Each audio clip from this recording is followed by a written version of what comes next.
The methods used to build huge megalithic structures, such as Pumapunku and the pyramids of Egypt, remain a mystery.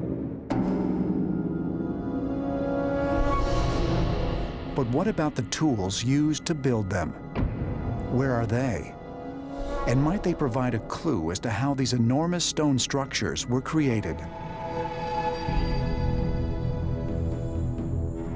A lot of the real ancient, mysterious work was done at a time when there was no steel.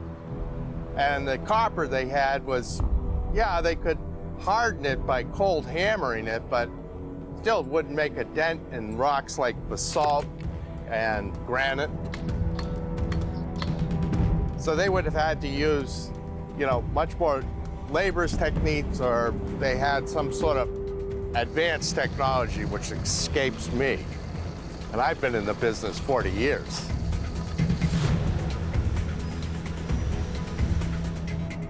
The tools and machines must have been equal to the task of actually building the pyramids, crafting those statues to such a high order of precision, crafting those boxes to a modern-day precision that we find in our inspection lab.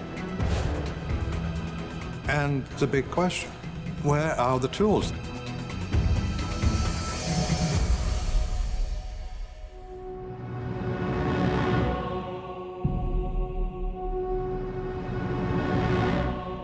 In the late 19th century, British archaeologist Sir Flinders Petrie scoured Egypt, looking not for the biggest items, but the smallest. Petrie was absolutely fascinated by the technical achievements of the Egyptians, particularly the early Egyptians. He constantly was looking for how they made things, how they developed things, how they continued to sort of basically perfect their tools.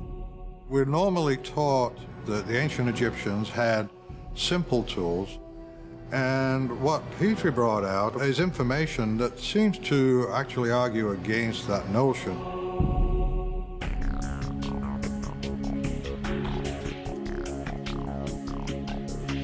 This is an example of a drill hole. You can see the very fine lines on it. You can see the technology that's made to use it. You can see how it's a perfect hole almost all the way through, but it tapers at one end. This is the fragment of a diorite bowl.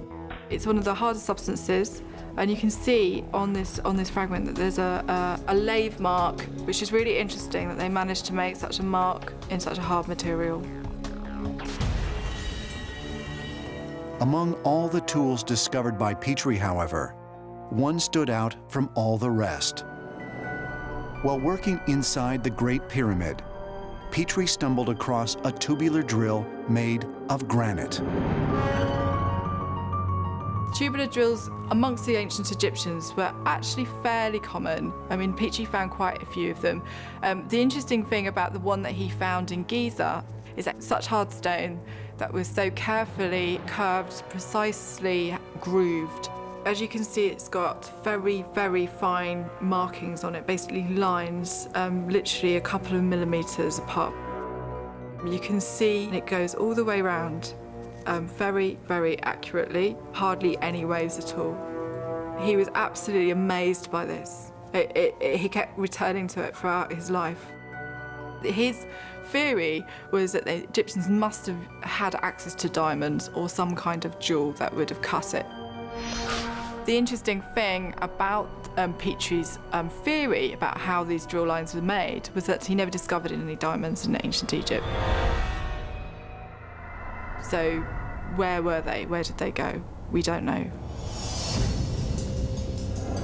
If the ancient Egyptians didn't possess diamonds, how were the precision grooves cut onto the granite drill?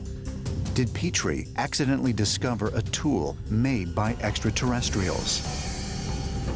Machinist expert Chris Dunn attempted to answer this question by creating his own granite drill, using the known tools and techniques of the ancient Egyptians.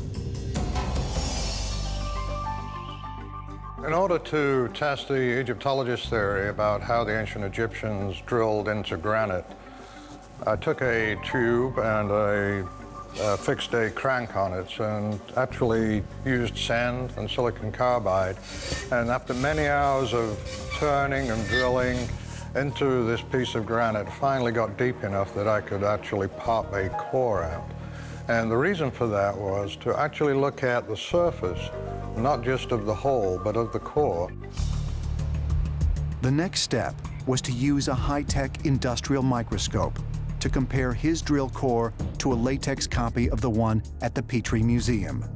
We have under the microscope the core that we drilled with the copper tube and sand. And as you can see, the surface of the core, the striations are not very clear. There's nothing really distinctive in terms of the feed of the tool marks using sand and copper. Now, bringing the latex that they took of the core in the Petrie Museum, and we see something totally different. The striations are very clear, and they're quite deep. The devil is actually in the details, and the details of this particular artifact are what I consider to be a smoking gun in terms of what level of technology we give the ancient Egyptians credit for. Intrigued by his discovery, Chris Dunn performed other experiments using his precision instruments. As you can see, this is an inspection surface plate, probably ground to within 2/10,000ths of an inch. That is 1/10 the thickness of a human hair. Now, I was really amazed when I went inside the Serapeum and put these gauges up against the surface and found them to be within what I consider to be the tolerance of these particular gauges.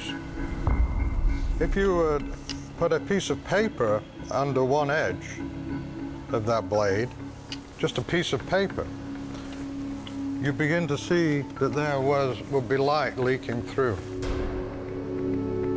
And so the precision on the inside of the granite boxes in the Serapeum are, I would say, within 2/1000ths of an inch, which is incredible because those tolerances can't just appear by accident. It was very shocking. It was astounding to me to go to Egypt and go into a facility that was supposedly 3,000 years old and find the same kind of precision. I was amazed.